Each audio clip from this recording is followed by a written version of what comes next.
Thanks, everybody. I'm hoping that brings a few more people in as well from outside. But we're going to get going. I know everyone who's here has been here for a long day, and thank you for staying with us and taking part in all of our discussions. I'm going to introduce our fourth and final panel discussion of the day. And the theme of this panel is strengthening connectivity, connection between Ireland and Latin America and the Caribbean, trade, tourism and people-to-people links. And as you'll have seen from the programme, we have a very strong Caribbean-Ireland focus for this panel, which we're really happy about. And following on from all of the remarks that have been made today, this shouldn't be very surprising at all, given our connections as island nations, our historical links, our shared values, and our focus on working together to tackle global challenges, and of course the many people-to-people links that exist today and have been mentioned in the course of our discussions. So I'd like you to join me in welcoming our panel. Our panel is going to be chaired by Ambassador Karen May-Hill, Ambassador of Antigua and Barbuda to Ireland. She's also High Commissioner to the United Kingdom in London, but we consider that a small part-time role for her, given how busy she is bringing forward the relations with Ireland. With Ambassador Hill, we have Ambassador Therese Rath, Ambassador Designate of Belize to Ireland and also High Commissioner in London, Aisling McDermott, Global Opportunities Lead for Tourism Ireland, Lawrence Jones, Regional Manager for JAMPRO, the Jamaican Trade Agency, and David Campion, Director of Argo Development Studio, who has a lot of experience operating in Ireland, the Caribbean, and the wider region. So I'm going to leave you in their capable hands now, and we look forward to the discussion. Thank you. Thank you very much, Chiara, and good afternoon, everybody. We have the perhaps enviable or not so enviable task of bringing this panel series to an end this afternoon. And we hope you haven't had too big a lunch. And we certainly hope you haven't had too much alcohol, because I understand that there's some rum outside from some naughty countries. But certainly, I hope that everyone's had a good day today. I'm delighted to be moderating this final panel with a heavy focus on connectivity, looking at people-to-people links, looking at tourism, looking at trade, and looking at how the Caribbean and Ireland have forged and can forge strong relationships in these important areas. It's instructive that the Irish have helped us in this process by developing a strategic plan. There's one for Latin America and the Caribbean, and there's also a special strategic partnership plan for Ireland, Latin America, and SIDS, Small Island Development States relationships. So there's something like a compass that could guide us in how we develop this connectivity, or we strengthen this connectivity. And I'm delighted that we have on this panel today quite, I think, an expert group of persons to ventilate this important topic. Chiara would have mentioned who they were before, but I'm going to do so again. I want to start my immediate right with my colleague, Therese Rath, who is the Ambassador Designate to Ireland and is the High Commissioner for Belize as well, based in London. And then I continue with Aisling, who is, let me get it right, the Vice President for Global Opportunities for Tourism Ireland, Aisling McDermott. And then we have not a stranger at all to trade promotion and relationships, Mr. Lawrence Jones, the European Regional Manager for JAMPRO. And finally, David Campion, the Managing Director of Argo Development Studio. So that is our panel for the next few minutes. I want to begin by asking Therese to come in and put her on the spot, right away. Belize has an important sort of dual identity. Belize is both a Central American country, but it's also a Caribbean country, member of CARICOM. And I know that Belize has done so tremendously well in growing its tourism sector over the past few decades, and in particular over the last 10 to 20 years. Can you tell us what have been the key ingredients to Belize's success in growing its tourism sector? And if you wish to do so, you may also share with us what are some of the ingredients that Belize is focusing on to grow its economy in general.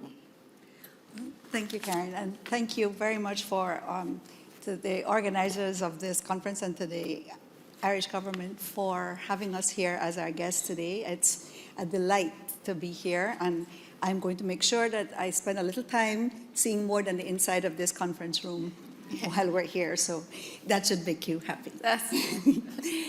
I'm going to take just a very brief moment to tell you a little bit about Belize, because in the short time that I have been living on this side of the Atlantic, I realized that the people know very little about Belize.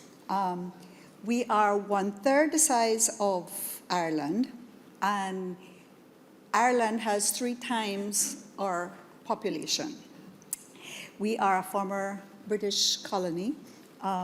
We have a population of a grand 450,000 people. It's 10 diverse cultures. We have an incredible array of natural resources in that we have the largest cave system in Central America. We have on our 174-mile coastal Eastern border, Western Caribbean, 174 miles of the longest barrier reef in this hemisphere, sorry. Belize, it's the only English-speaking country in Central America, but 60% of the population, because of our location, speak Spanish also. We see ourselves, we belong to both political organizations, CARICOM, and we belong to SICA. So we see ourselves as a potential bridge between the two regions. I'm a little bit in love with my country, so I beg your indulgence, in the fact that we have 10 diverse cultures in that very small environment, and we live together very well. I mentioned size and numbers because we've sat here in a very interesting panels in the last 3 quarters of today, and there's one thing that sticks in mind that I think is very important when we're talking about the countries that are here now is scale. I think it's Chile. Chile's cherries, they export $2 billion. I think that's what he said, $2 billion worth of cherries on an annual basis. So just for comparative reasons, Belize's GDP is $2.5 billion per year. So what I think is helpful about today and what I'm excited about is to say that size isn't everything. That and I think that the quality of what we have to offer and the difference is quite significant. To get to Karen May's question about tourism, maybe I should give you a very brief economic history of Belize, in that the first inhabitants of Belize, the Maya, who are still represented there today, were stewards of the land and of nature. We were colonized by the British, and with that, we got the British common law, but their presence in Belize was primarily extractive. So that was mahogany and logwood. Unlike Jamaica, we didn't get a whole lot of and Barbados, pretty buildings and infrastructure. So they were, we were supplying the mahogany and the logwood everywhere, everywhere else. We did get, in the 1930s, a land use plan for Belize, though, that still today is quite valid. We got our independence in 1981 from Britain, so we're a relatively young country. And since just around the same time as our independence, we had 2 pieces of legislation that were instituted. And I'm not going to tell you that it was on purpose and we had this major plan, but I think that they're relevant to where we are today, and that's the National Park Systems Act and the Wildlife Protection Act. Within the next decade, our first decade of our independence, we created the majority of national parks in our national park system now. We currently have 60% of our land forested, and 40% of it is in protected areas status. That system created the protected areas between the terrestrial and the marine. And interestingly enough, especially what happens when you have a small population, the management of those areas were then and still today co-managed with NGOs. So why am I telling you that related to the economy?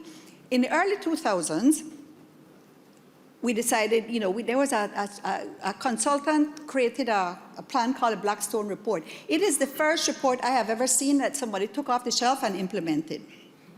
But basically it says, what do you have? And what we had is nature. He said, you have got to use what you have to create your tourism product.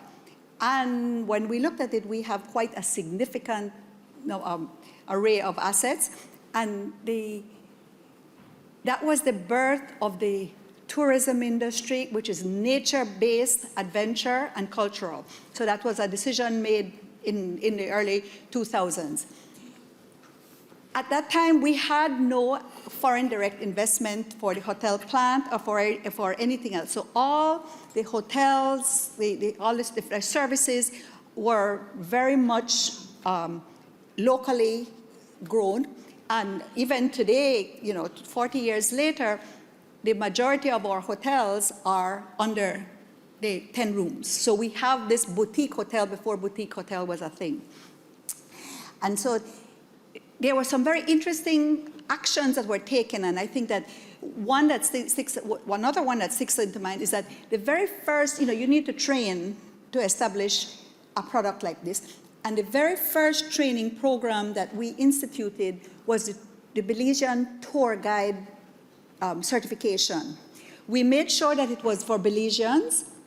So the only people who could be certified as tour guides were Belizeans.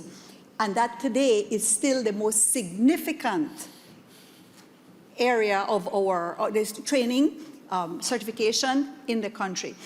The reason I say this is that now, 40 years later, the industry has grown. It has evolved. The product has become a little bit more sophisticated. The services have become a little bit, raised to a higher level. But it is still very much a nature-based and cultural tourism because the foundation is set. That is what we market, and that's what is the image that we have created. In 2020, COVID, like Barbados mentioned earlier, 40% of tourism has grown to 40% of our GDP. COVID made us very clear that even though for many people it seemed like it's an easier route than the fisheries industry because fishermen, that's hard work. Tour guiding is a little bit more pleasant. We realized that diversification was critical.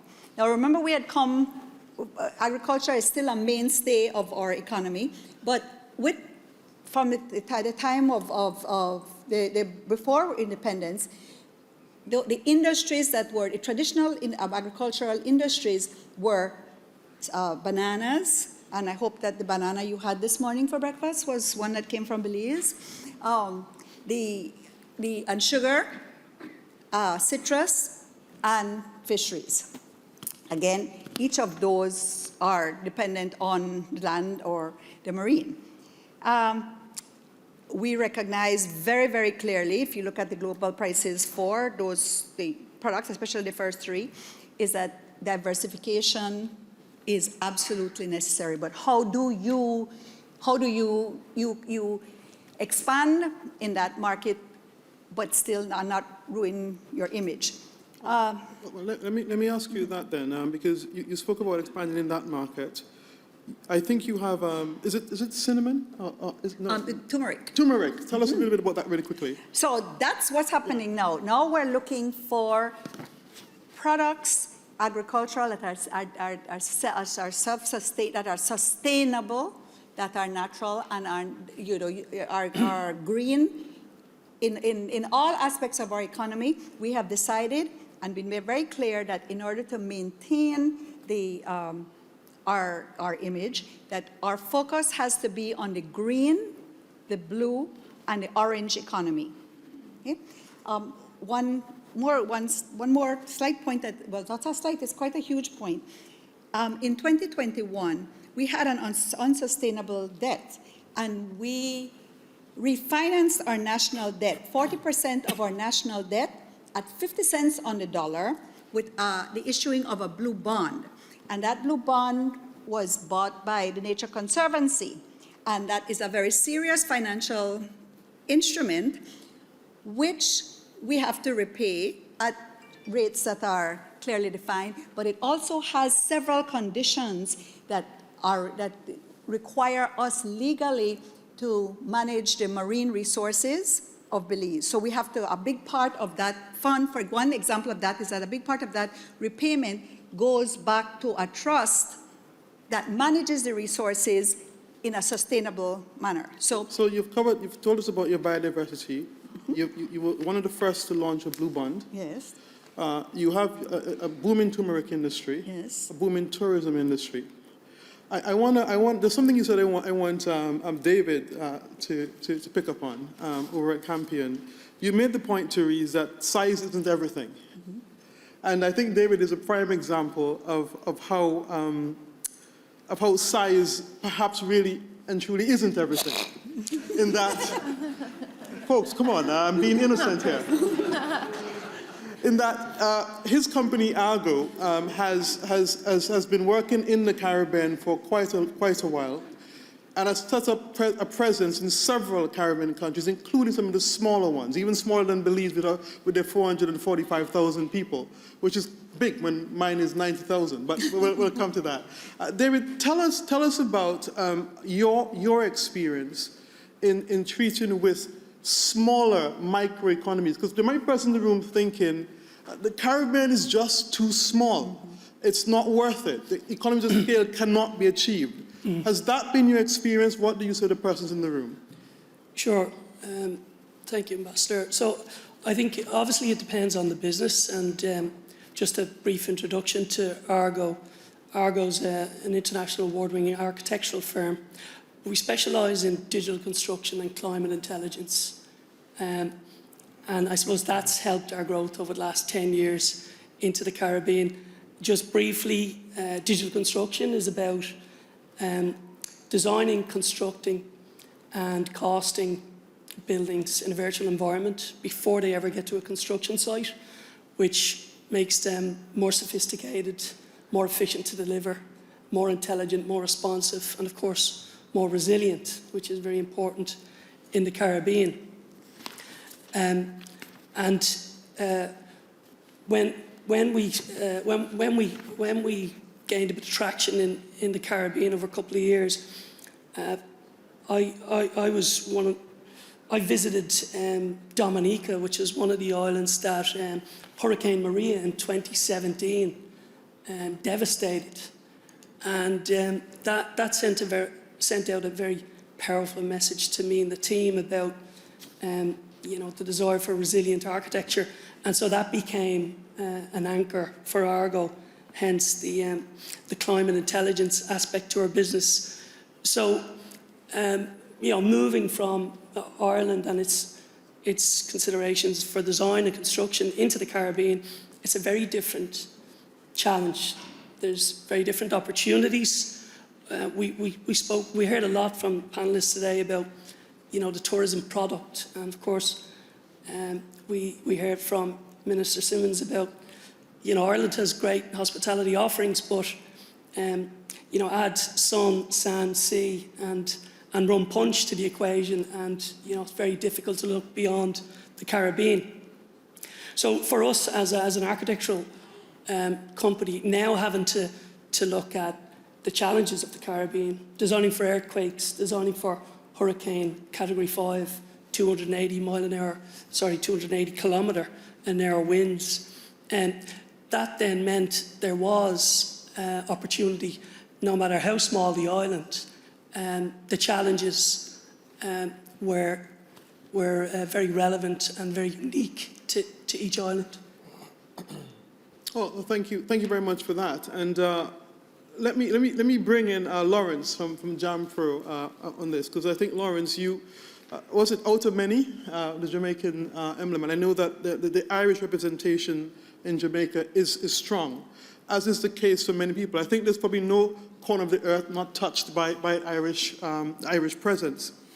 Can you tell us a little bit about Jamaica-Irish relations, but also a little bit about how your economy in Jamaica has pivoted towards a greater collaboration with Ireland, and what the rest of us can learn from that collaboration in tourism in particular? Thank you, Excellency. Well, Jamaica has a long relationship, long history with Ireland. Even once the British arrived and took the island from the Spanish, there was a need for labor. And much of that indentured labor, surprisingly, were not English. They were Welsh, Jones. They were Scottish. They were Irish. and over the years, because of the difficult environment and so on, that came to an end. But those Scots, Welsh, and Irish, in particular the Irish, which represented a huge portion of the population, they began to have a major impact on our economy.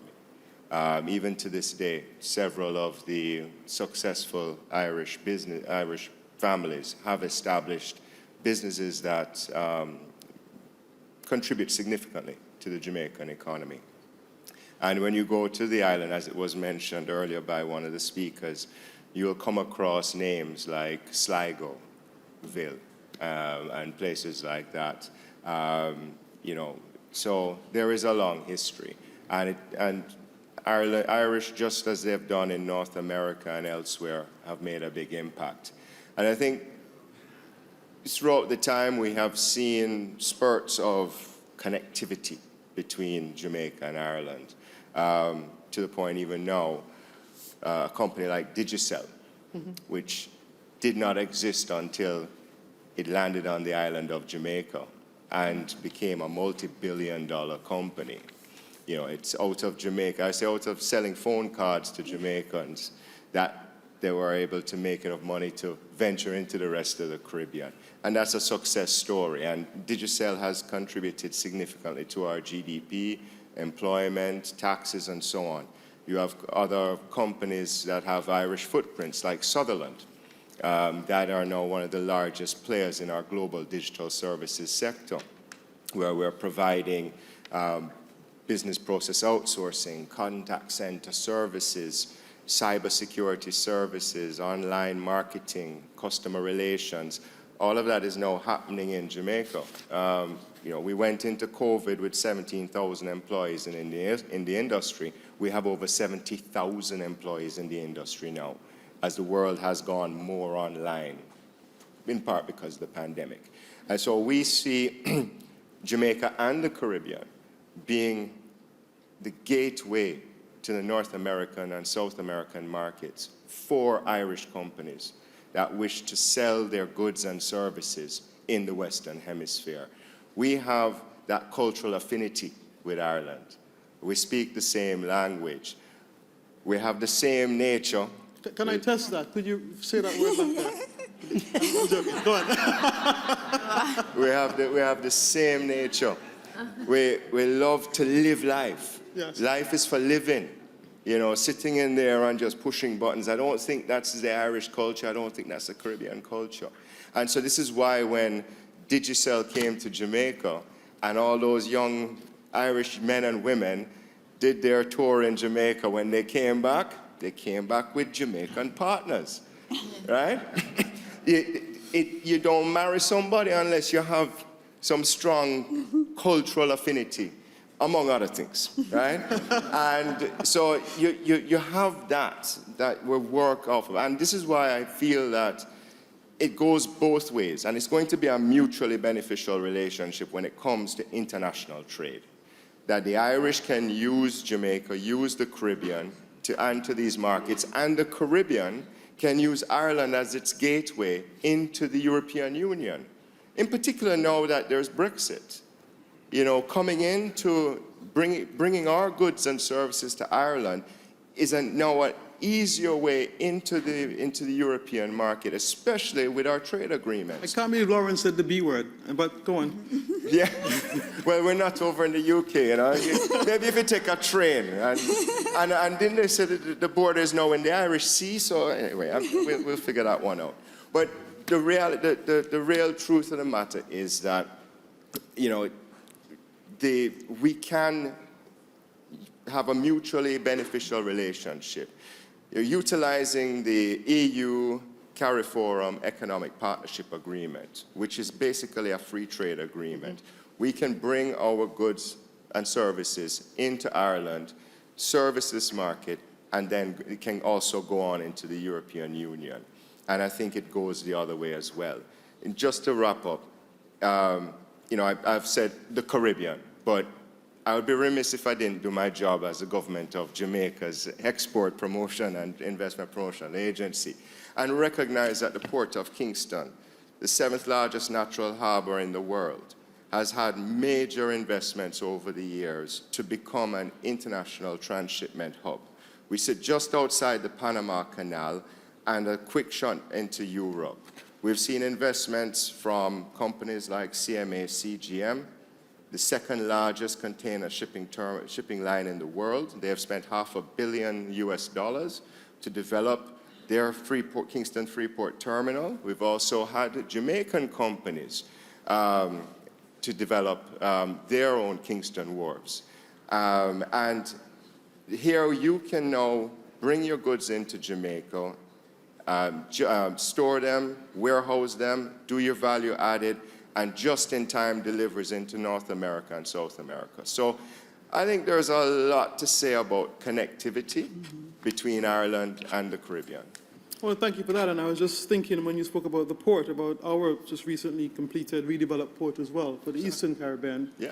And I know St. Vincent is supposed to be starting a port development project as well. But I'm going to bring Ashlyn in because there's always this tension between sustainable development and sustainable tourism and the need for us to have investment in this sector.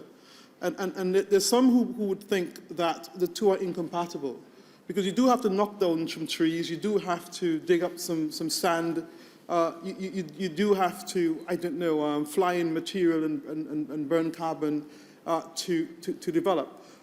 You spoke about the designs, David, that you're doing in your architectural work to reduce this sort of footprint. But actually, what has been Ireland's experience with the whole theme of sustainability within your tourism brand? I know you have a fantastic product. What has been your story, and what would you say to the Caribbean as we tread that road between maintaining our industries, but in a way that's sustainable? Sure. Thank you, Ambassador. So first, I'll just talk about the importance of tourism and international tourism into the island of Ireland and how important that is for us as a nation and that industry within Ireland. And then I'll talk about how we're doing that sustainably. So tourism, we get over 11 million tourists, international tourists, into the island of Ireland. And our population is 6 million for the whole island. So we're getting double the number of tourists, which is a huge success for us. And that is worth over almost €6 billion to the Irish economy. And it sustains over 300,000 jobs across the island of Ireland, across the regions of Ireland, across our cities, but also our smaller rural towns and nations across the island of Ireland. And we, as Tourism Ireland, have encourage and support that international tourists. We have 15 offices internationally across 21 markets, and we are doing a lot of work to ensure that our sustainable and that tourism economy is supported sustainably. So how Tourism Ireland really, our strategy around sustainability is across 3 pillars. Economic sustainability, and that's about keeping the tourism industry and the tourism product across the island of Ireland growing and alive and in business, because that is so important to the rural economies, to the people of Ireland, to keep them in business. We also look at social sustainabilities, and that's about our regions of Ireland. So not just the gateway cities. So we have great access into Dublin and Belfast through ports and airlines. We also want to support regional access through the airports across the regions of Ireland, and also getting people out of those gateway cities of Dublin and Belfast and across the whole island of Ireland and exploring the island of Ireland. So that's our social sustainability. And then we have environmental sustainability.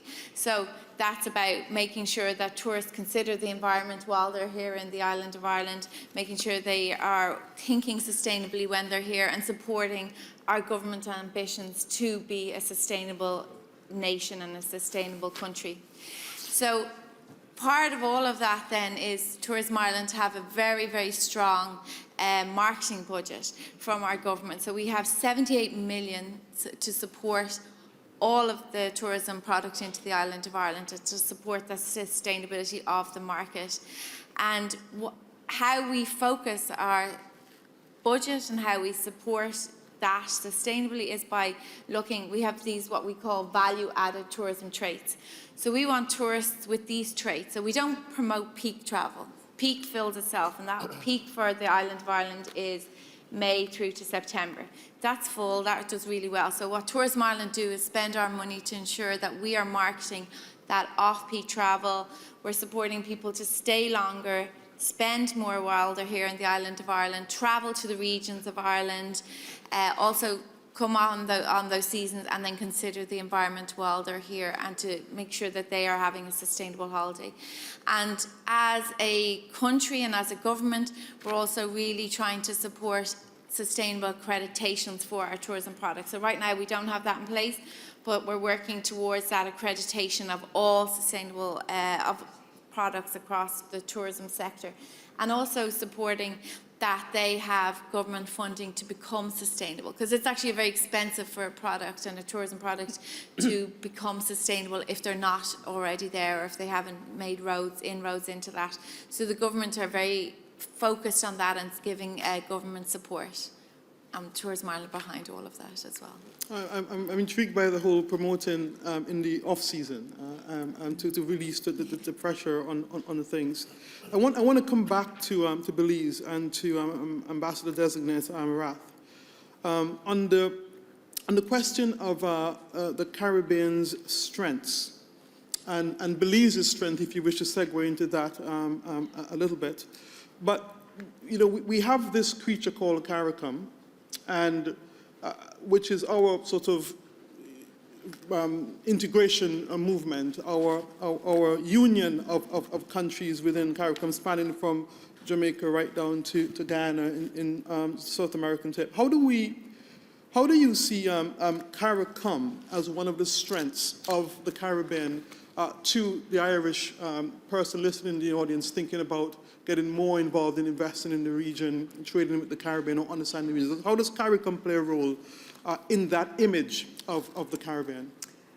Well, I think one of the first things is that I talked about the 450,000 people in Belize, but we have a single market economy. So they really, if you produce something in one of the Caribbean countries, you're looking at the entire CARICOM, all the body, the 15 countries that are your market.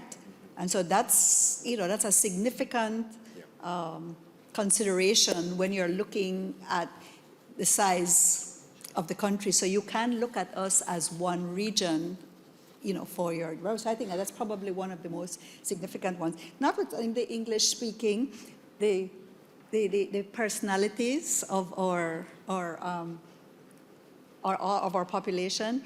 I think the level of education and training, I think that is consistent throughout the region. Because we're smaller, I think that we have been able to maintain a higher standard of education. So that makes the training and the workforce a very delightful option that you have. And we offer free dance lessons to the Irish. You dance very well, but there's a little issue you have with the hip movement, and we could fix that. We shall have a demonstration outside Ambassador, at the end of the presentation. They're warming up with the rum. No, there are two questions here on our board. I actually wanted to say that I was privileged to be in Dublin a few months ago for the opening of the Entangled Islands exhibition that you see out there. And if you haven't seen it as yet, please make sure you take a look at that exhibition outside. It speaks about Ireland's relationship with the Caribbean. And I loved the exhibition because it was a refreshing look at the good, the bad, and the ugly of that relationship. It was forensic in how it demonstrated the fact that there were Irish who were there who were treated less than by the English, that there were Irish there who were business people and merchants who were part of the planter class. It spoke about the Irish who were abolitionists. And I found it was a refreshing and an important addition to the discourse around Irish-Caribbean relations. And this isn't linked, but I just wanted to say that because I was thinking about what Lawrence said about the history of Ireland and Jamaica. And we've heard that throughout all the presentations today. But there are a couple of questions here that I think do deserve some deeper thought from our panel. And David, you kind of started it off with your architectural discussions. The Caribbean is, you said, in an earthquake zone, hurricane zone. Thanks for telling them that. Make them think it's bad. Don't forget volcanic. Oh my goodness, yes. And thank you. Add to that. And that creates challenges around infrastructure. But the cost of resilience building is expensive. What have you found from your research about how we can keep those costs down while delivering the quality of the infrastructure? Or is infrastructure going to be a constant challenge for the Caribbean? Is it a challenge or an opportunity? David, that's yours, by the way. Yeah, so there is an uplift in cost for more resilient structures. And I think early on a panel, it was mentioned that, regulations is the only way to really transform how buildings are constructed, and with resilience in mind, with the circular economy in mind, the Caribbean, I think it's fair to say, a lot of territories are still behind with regulatory processes. I mean, as an international practice, we engage with international building code for every project we embark upon in every jurisdiction, no matter the local regulations and requirements. So for our clients, that's reassuring, but I think true change needs to come through regulatory processes and building regulations. All right, thank you very much for that. I think it's very important for people to, I'm picking up from Belize's point around the macro about CARICOM and what it means for making it easier to access this wider space, not just an island, you're accessing a regional body. There's certain things about being small that I find particularly attractive. Coming back to your theme about sizes and everything, I like that theme. Because, I think about the fact that I can see my prime minister shopping in the same aisle next to me, or my foreign minister over there. That you could, the red tape of even getting access to people in a Caribbean context is not as thick. And so you can be more agile, you can be more creative, and that should be an advantage. Lawrence, would you agree? Well, I think especially in Jamaica now, we're trying to be more transparent. Mm-hmm. I mean, especially coming out of the public-private partnership policies that were implemented several years ago. We've done, in the last few years, we've done about 6 big projects representing about 2.4 billion of investment. And what it became quite What clear. currency was that, Lawrence? US billion, US dollars. Just making sure. Yeah. Yes. Well, what we had to ensure coming out of that is transparency. Mm-hmm. Because there is a perception that you come to the islands, man, don't watch nothing, just, Yeah, anything goes. And so we implemented legislation, the Contractor General's Act, which basically said any transaction involving the government, I think over about 20,000 US dollars, had to go to an RFP, request for proposals. And those were monitored by the Contractor General himself with some strict rules and regulations. And since that, it's been a breath of fresh air. We've seen all of these RFPs being very transparent. In fact, we're going through one right now for 100 megawatts of new renewable energy generation. So if there are any Irish companies interested in building and operating solar farms in Jamaica, the tender deadline is February. For the 100 megawatts with a wonderful power purchase agreement with the JPS, Jamaica Public Service, which is a highly ranked and very credible agency. You get your PPP with them, it's bankable, and you're going to make a lot of money.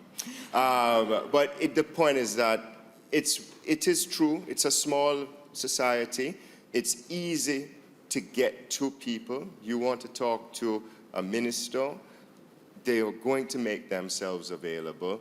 If you're coming with something sensible and it's feasible, they will facilitate any way they can. And they're happy to socialize with you or so on, but you're going to have to go through a competitive process, and that also ensures that we get the best bang for buck. I appreciate that, Lawrence. And I want to wrap up this panel by giving each panelist a chance to respond to a question that was asked here about resilience, and especially within the context of the tourism sector. We're talking about connectivity. We're talking about people-to-people links. We're talking about tourism. We're talking about trade.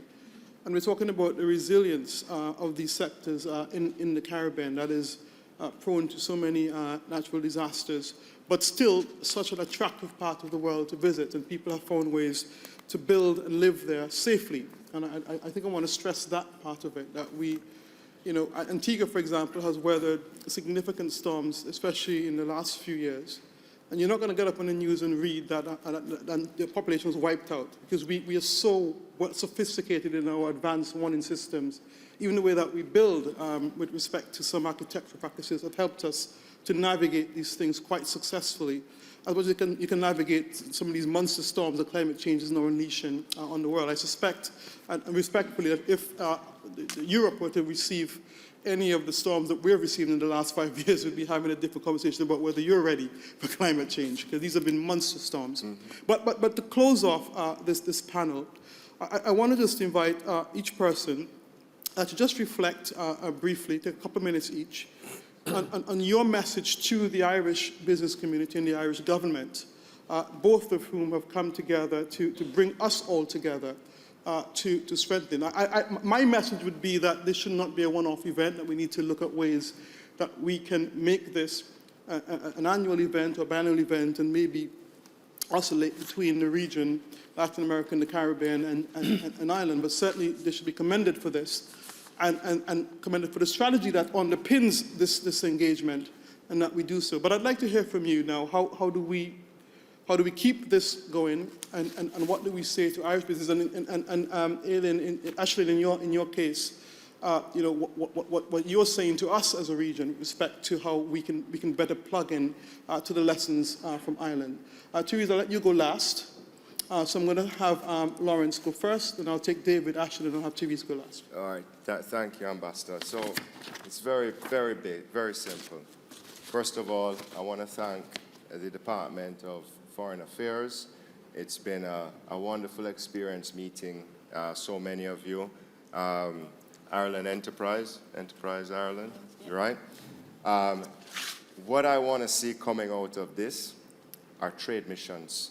I would love to see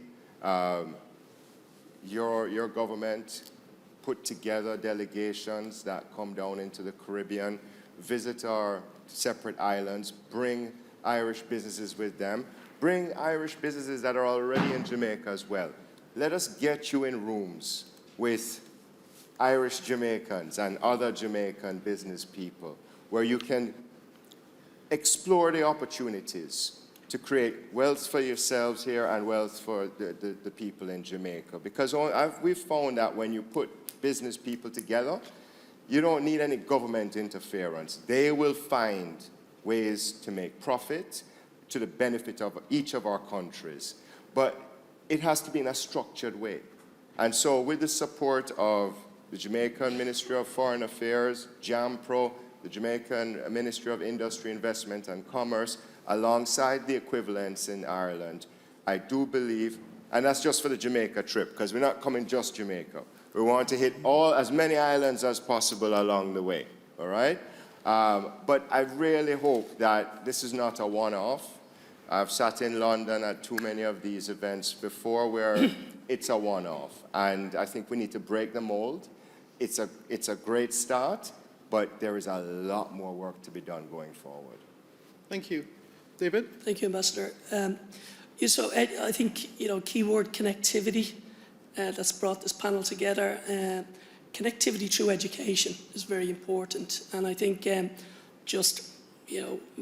Argo is a modest-sized company, but part of our strategy into the islands that we have offices in, Dominica, St. Vincent, Barbados and Jamaica, is connecting community through education. So forming partnerships with the community colleges who perhaps don't have opportunities for degrees in architecture, but they do certificates. And after 2 years, bringing these talented team members into our offices regionally, and then allowing them to avail of a scholarship opportunity with Argo, which would take them not only to Ireland, but to Germany, to other European countries. And in fact, the proof of concept there is we've just had one graduate from Barbados, Denisha Poyle, just graduated this year from DUT here in Dublin. And she has managed to do what no other student in the history of DUT has done, and win all 3 architecture awards as a graduate for her thesis. So it goes, thank you, well done, Denisha.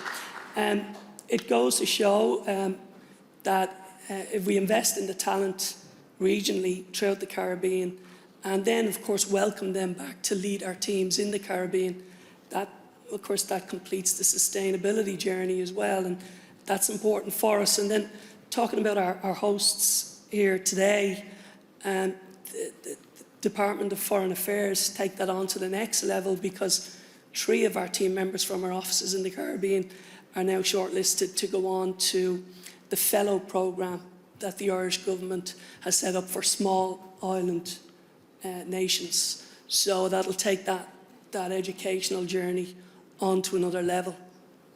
Thank you. Thank you. Ashley? So I'll talk about connectivity, but a different type than David's. Mine is around access. So they're the 2 biggest barriers to entry. And I'll talk about the whole of Latin America and Caribbean. There's great potential in these markets for the island of Ireland to grow international tourism. And the biggest barriers to entry is access. So that's flight access, direct access to the island of Ireland from Latin America and the Caribbean, and then also visas. So these are the 2 barriers that we face when really trying to grow that international tourism. So my ask to the government to really support the relations between Ireland, the Latin America and the Caribbean is to really look at that access, look at the visa processing. How can we make that easier for people who want to come and visit our island? And we're here to welcome them. Ireland is famous and known for our welcome, our warmth, our friendliness, and we want to show that off to the world. So we want to keep growing and developing, and Latin America and the Caribbean have a great opportunity for Thanks us. for that. And I know Aer Lingus has started a flight to Bridgetown, Barbados, so we're well on our way in those discussions. Thank you for that. Therese? 3 points. I think the question about resilience, climate resilience, is a very good one, especially if you're interested in investing. And the one thing you will note is about the Caribbean is that we feel the threats every day, and so we are not sitting there waiting for it to happen to us. I think that it has caused us to be extremely innovative and aware, and trained our population, and looking at ways to mitigate the threat. So when you come there, you will see that we are taking it very seriously. That is it's an existential issue for us, and we are not taking it lightly. So there should be some confidence in that we take all the measures that we can to minimize the risks. The second point is, from an investment point of view, I think that for coming to a country like Belize, I'll just speak to my country's priorities, which would be tourism, business process outsourcing, which is more than the call centers. It could be, professional legal services, transport for air, road, and sea, renewable energy. Belize has 60% of its energy is produced by is green, hydro and bagasse. We buy 40% from our lovely neighbors in Mexico, but we'd like to make that green. So there's a huge investment opportunity. Climate resilient agriculture, sustainable forestry, light manufacturing, financial services, digital services, and ICT. So those are the areas that I think we can build upon with the Irish community. And the third point is that the best way to know what it is that we have to offer and where the match is you should come and visit us. And so that trade mission thing is one thing, but you could do it as a vacation too. We'll take that. So we'll welcome you. Thank you. Please join me in giving a round of applause to our panelists, and thank you for listening.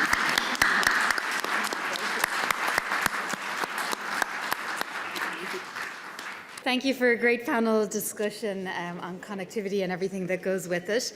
We have a few more interventions before we wrap up for the evening. Firstly, it's my pleasure to introduce a video message from Ambassador Ignacio Higueras Jade, Deputy Foreign Minister of Peru.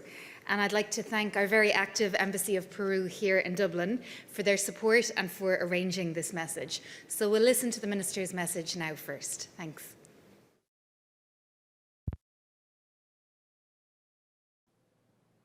Distinguished Minister of Foreign Affairs of Ireland, distinguished ministers and representatives from Latin America and the Caribbean, ladies and gentlemen.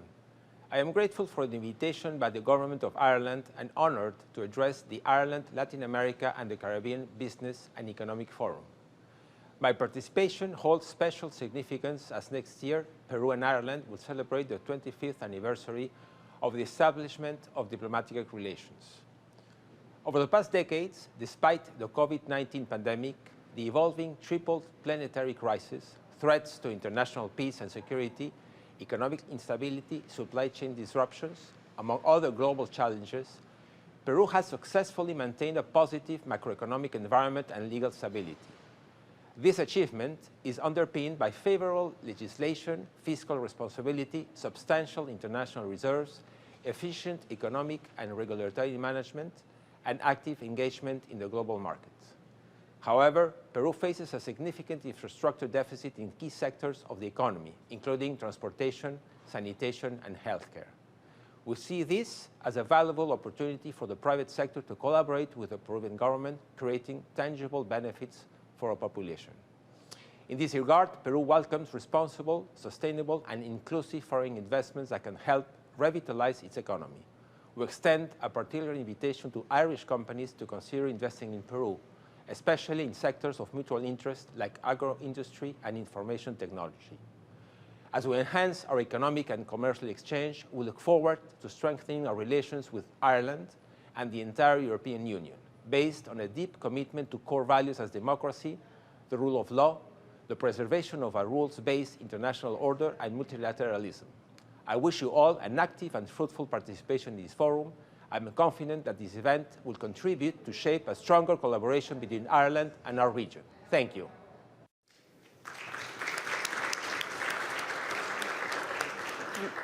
Thank you to the Minister and, of course, to Peru again for arranging that message. I'm now honoured to introduce our next speaker in person here with us at the forum, the Honourable E.P. Chet Green MP, Minister for Foreign Affairs, Agriculture, Trade and Barbuda Affairs of Antigua and Barbuda. Minister Green has travelled from Antigua to be with us today, which we're particularly grateful for, and I think that really does speak of the interest and the connections between our islands. We're really pleased that you could join us today, Minister, so I invite you to take the floor now. Thank you.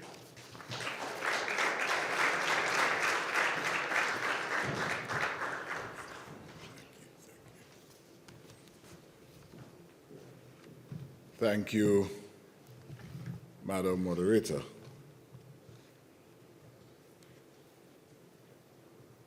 Ministers, Excellencies, ladies and gentlemen, good afternoon. It's obvious I'm alone in the room. Good afternoon. Has been a long day, I must admit, an interesting day. I'm sure you would agree. And I realize the organizers have left the best for last. I will not disappoint. The government of Antigua and Barbuda commends the government of Ireland for convening this first business meeting between Ireland, Latin America, and the Caribbean. And together with my delegation, I'm pleased to be part of this historic and momentous moment. An earlier speaker addressed the issue of the shared historical links between Ireland and the Caribbean. And those links can be vividly and candidly displayed or seen in the Entangled Lives exhibition. There's been an Irish presence in the Caribbean since the 1600s. A 1678 census recorded that approximately 26% of the white population in my Antigua and Barbuda were at that time Irish. Further, while most of the Irish in the 18th century Antigua were indentured servants and merchants, there were also some Irish planters and slave owners in the colony, hailing from diverse political, social, and ruling class backgrounds. With that kind of rich history and a recorded input in the Antigua-Barbuda development process, I wanted today, from the get-go, invite a new wave of Irish investments in Antigua and Barbuda. Our population today is comprised of persons who are of Irish descent. We also recognize some areas in Antigua and Barbuda which still do carry Irish names. Irish names like Delaps, Gaynors, Nugent, and Buckleys, to name a few. I see smiles on some faces here. Those names must be resonating. And if those names resonate with you, I'll go further, bring it closer to you, to advise that the head of my CIU department, Citizen by Investment Unit, who is here today, carries not one, but two Irish names, Quinlan and Donovan. So today with this forum, we are building on this shared history. Our Irish friends have created a strong platform for us to strengthen and deepen our relationship, and even to grapple with the lessons of the past. Trade today between Ireland and the Caribbean is minimal, but here we have an important and present opportunity to increase trade and investment flows significantly. Like a stock record, I once again wish to invite Irish investments to the Antigua and Barbuda economy, and given my Caribbean personality, by extension, the wider Caribbean community. It is interesting to know that Ireland appointed its first ambassador to the Caribbean community in 2021. Ireland also developed a global island strategy for Latin America and the Caribbean. This strategy invites us to reconnect with the shared history. It also invites us to engage in advancing economic relations by supporting trade facilitation, increased market access, greater connectivity, and stronger political and cultural ties. We also want to commend the leadership of Ireland for developing the Island Fellows Program for SIDS, supporting the establishment in 2007 of the Caribbean Catastrophe Risk Insurance Facility, and for launching in 2020 the first ever SIDS-specific humanitarian response to the COVID-19 pandemic. Antigua and Barbuda, undoubtedly, is one of the fastest growing economies in the Caribbean, thanks to our booming tourism and construction industries and to a maturing financial services sector. In fact, Antigua and Barbuda is consistently ranked among the top 10 for annual economic growth rate in Latin America and the Caribbean. For better understanding of who we are and where we are, I advise that we are well located for easy access to North America, Europe and Latin America, and of course the Caribbean region. There are daily flights from our international airport to strategic hubs in key destinations.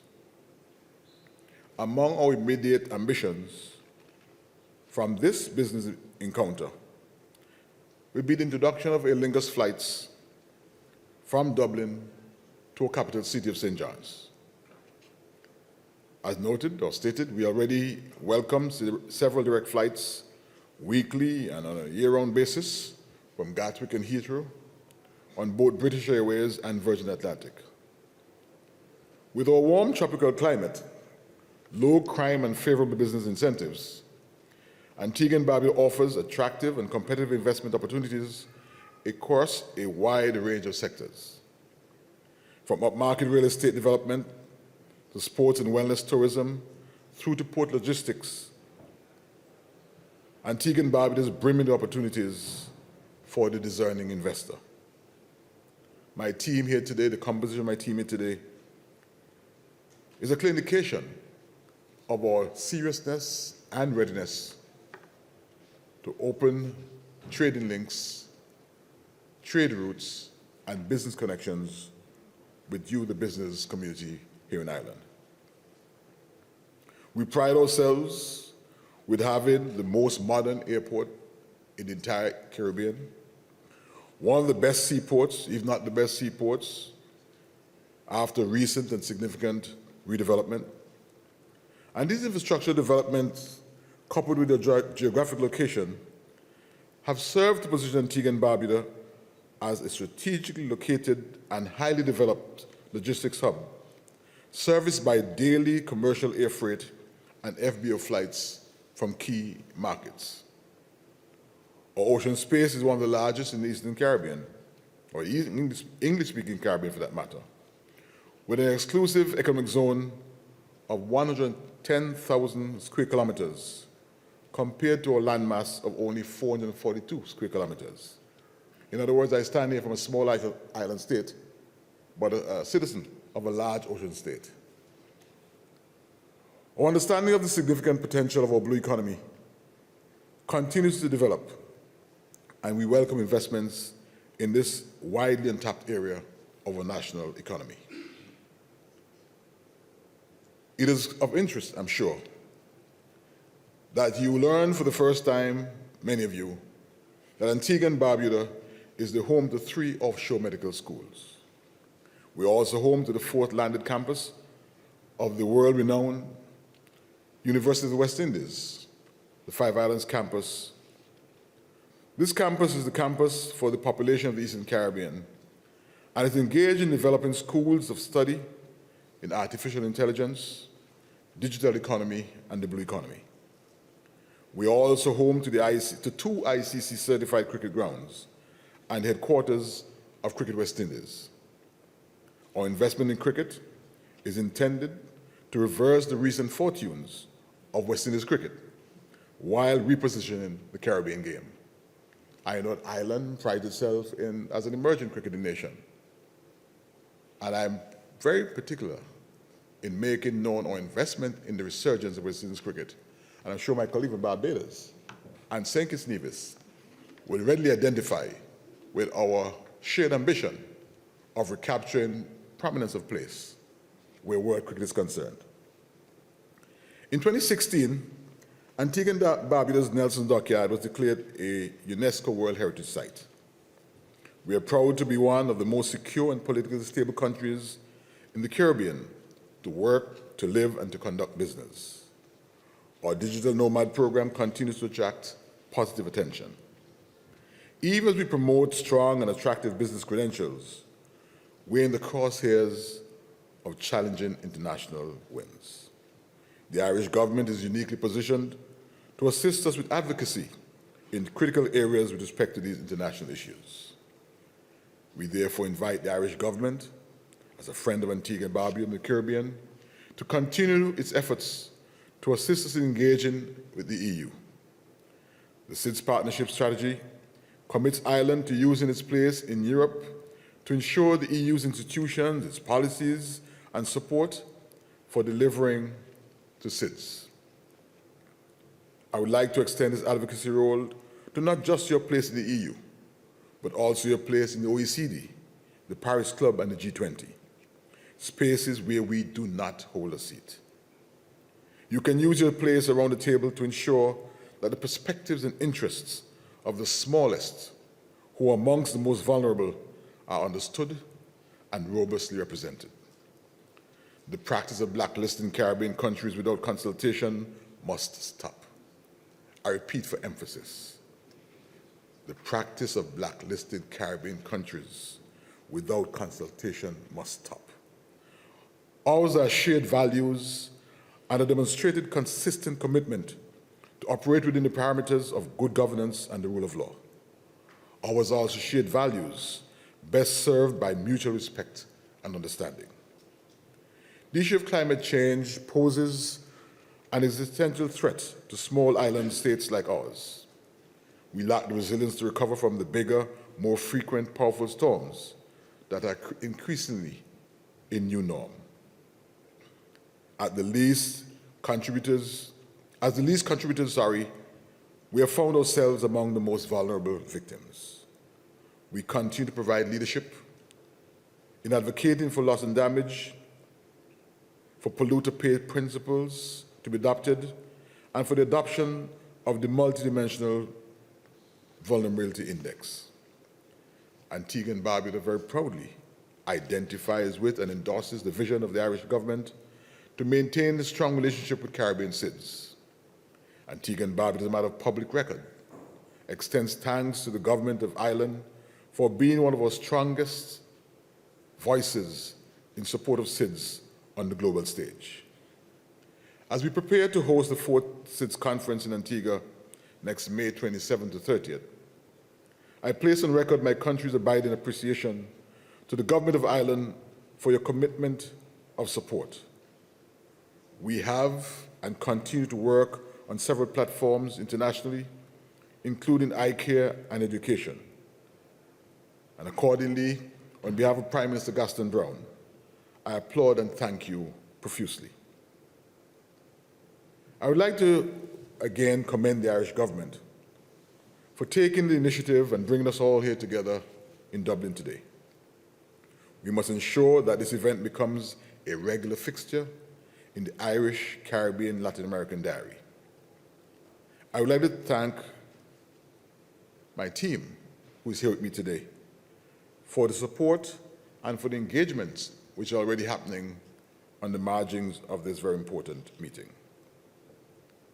Before I take my seat, and in support of all that I've said, I want to invite the technical team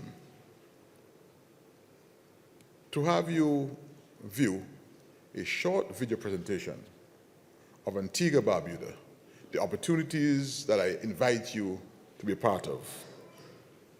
And whilst I invite the team to prepare for the video, I'll end by saying, long live the Irish, Caribbean, Latin America friendship, solidarity, and people-to-people partnership. God bless.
Thank you to Minister Green for the speech and the video. And after seeing that, I think I know what our goal is for the next forum.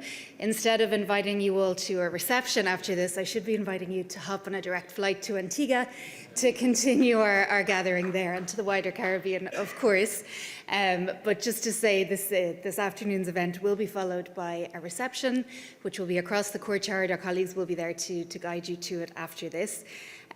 Before we get there, we are going to have closing remarks from the Secretary-General of our Department of Enterprise, Trade and Employment, Mr. Declan Hughes. It's very fitting that the Secretary-General closes us out, as our department has been working really closely with his in the organisation and the run-up to this forum. So we're very grateful for your involvement and your support today. Thank you.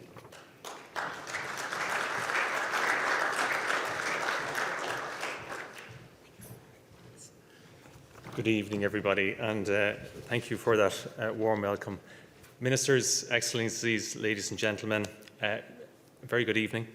It's my privilege to be here to draw the first Ireland, Latin America and Caribbean Business and Economic Forum to a close.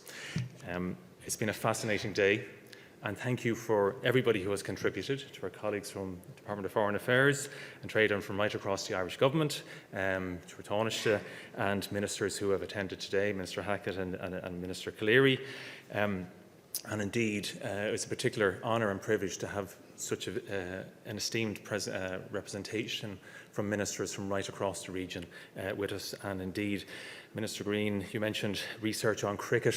We have a similar national sport of hurling, and we'd be very interested in the research that you're undertaking on that particular sport, because I'm sure there's a huge amount of common interest for both our countries, indeed, in a stick and a small ball.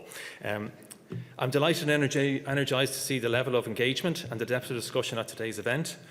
And particularly that last session really epitomised what today is about, and these last few days for everybody who's travelled here, it's about the theme of strengthening connections and having that people and person-to-person engagement. Throughout today, we have heard from a series of outstanding panellists and keynote speakers. Each has given me, and I'm sure you, food for thought as our economic relations continue to evolve. What has certainly been confirmed, as I said, is the critical importance of that person-to-person engagement. And as we've just heard from two concluding ministers, our unwavering mutual support for an open and rules-based trading system that allows economic partners with shared values to provide a certain and, as much as possible, a de-risked environment for trade and investment. As we have been reminded throughout today, and as you've heard from our Deputy Prime Minister Taoiseach and ministers, Ireland has benefited greatly from the last 5 decades of globalisation and more, in terms of trade, investment, technology and finance, and we're very keen to share and willing to share that experience. Our membership in particular of the EU over the last 50 years and of the single market over the last 3 decades has been particularly beneficial. That membership of the EU has enabled our entrepreneurs and Irish enterprises to grow domestically, but also to compete and to prosper in a market of over 450 million consumers, and in turn developing their products and services and their leadership and business models to trade beyond the EU and indeed into the Latin America and Caribbean markets. And today, as you have heard, we have hundreds of Irish firms that are trading successfully across the region. We've heard, and indeed many of you, and thank you for your warm recognition of the contribution that Irish entrepreneurs and enterprises are making, but bringing new technologies and business models to the benefit of island nations, for example, as we've heard about Digicel. Our aviation and leasing companies are trading across Latin America, and the founders of Ryanair and the companies such as Avalon and Genesis are bringing affordable travel options and competition to millions across the region. Our food and health and nutrition enterprises are investing in innovation and new products and new technologies, such as Kerry Group and Alltech. And you've heard this afternoon from Caroline Keelings and Total Produce and Fifes, which are long established across the region, of course, are providing that really important route to market and into the EU market, indeed, for many of your countries. Latin America and Caribbean is also proven very attractive and open for our high-tech companies. With Irish fintech unicorns such as Transformate investing in the region, and clinical trials leader ICON, which was very centrally involved in the development of vaccines during COVID, now employing, for example, 1,300 people in Mexico City. And other Irish unicorns and high-tech startups such as OpenNet also very active across the region and headquartered in Brazil. And of course, one of the first and largest investors in Latin America is Smurfit, well known to many in this room in the paper and packaging and sustainable forestry businesses, and very much epitomising that leadership in good corporate governance which you associate with Irish enterprises which invest and trade internationally. And we now have a new generation of Irish enterprises in green and environmental areas, bringing their expertise, technologies and finance to the region, with operators such as Mainstream, Crowdy, Carbon, NTR, and indeed many others who are developing those person-to-person connections and bringing new technologies and working across their supply chains. From my department's perspective, we have developed a new enterprise white paper. And again, we're very happy to share some of the learnings from that at another occasion. But we are very focused on driving the digital and green transitions. And we see significant further potential in the areas that I've mentioned, but also in digital and green for deepening those partnerships. And again, I've had some of those discussions this afternoon with some ambassadors and with some countries. Perhaps one area I'd like to focus on, where we're particularly interested in connecting, is in developing our startup ecosystem and encouraging entrepreneurship, both in Ireland, but also right across the Latin America and Caribbean region, and fostering that connectivity with the next generation of enterprises. This is an area where we're particularly focused from at national level. We have a national SME and entrepreneurship task force, and we're working with our development agencies, Enterprise Ireland, and local enterprise offices, to develop the entrepreneurship ecosystem nationally, but also good connections internationally. And again, you heard from Leo Clancy from Enterprise Ireland and from other colleagues from Enterprise Ireland earlier. One of the key messages I would leave in relation to Enterprise Ireland and the local enterprise offices is that the work that they do at local level and helping businesses in every part of the country to start a business and to grow and to scale internationally.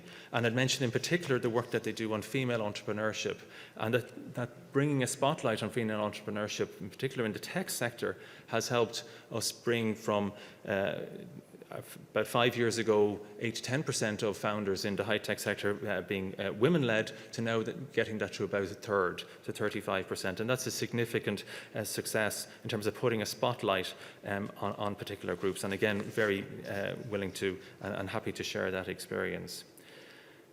So again, thank you to all our panellists who have engaged. And just to recall, in the first session today, our panellists explored recent trends and opportunities in our economic relations, focusing on potential to expand our future relationships. Our second panel dived into technology, skills development and innovation in Ireland and in countries of the region. I was also delighted to hear, and having spoken to some of you, by the overwhelming positivity in those discussions and by the expertise that can be shared from business to business and from institution to institution relationships across our countries. Our third panel on agri-tech and agri-food focused on a sector that is key for Ireland and for many countries in the region. I know that the insights and reflections shared in the session will lead to strengthened partnership in the area. And our last panel, as we've just heard, on connectivity and tourism side, a dynamic discussion focused on the Caribbean in particular. And indeed, if we had those direct flights, that would significantly boost those connections. That's an excellent way to close our four distinct but overwhelmingly positive panel discussions today. The forum today has come about as a direct result of the Irish Government's Global Ireland Strategy for Latin America and Caribbean out to 2025. The strategy, as you heard earlier, was launched in 2022 and sets out a clear direction for stepping up our relations with the 33 countries in the Caribbean and Latin America across a diverse range of areas. It has 5 strategic objectives which are intended to deepen our political, economic and cultural engagement with the region. And it's tremendous credit to our colleagues in the Department of Foreign Affairs for giving life to that strategy over these 2 days. And thank you for all your work on that. The Latin American Caribbean strategy also supports the ambitions laid down in Ireland's trade and investment strategy, Value for Ireland and Values for the World, which was launched by the government last year. Our trade and investment strategy covers the period out to 2026 and sets the direction for our approach to global trade and investment into the middle of this decade. The aim of the trade strategy is to see Ireland grow sustainably, diversify our export markets and support continued prosperity and higher living standards for all the people of Ireland.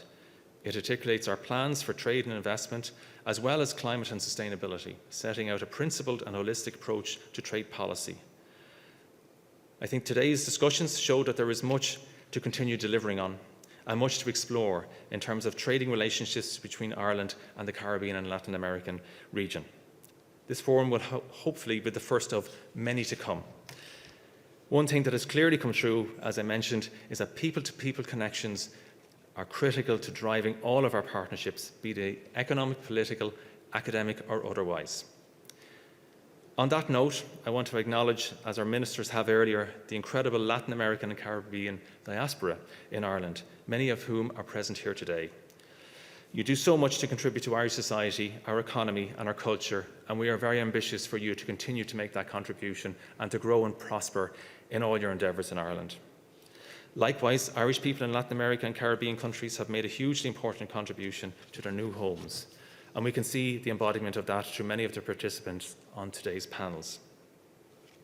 Before I finish, I would like to offer a few words of thanks to all our speakers and panellists for offering their valuable time and contributions. I would also like to acknowledge the work of our expert moderator earlier today, Jude Webber, to also Ciara O'Flynn, Director for Latin America, and to the Taoiseach, Minister Hackett and Minister Cleary, and to all those who contribute to keeping the conversation flowing.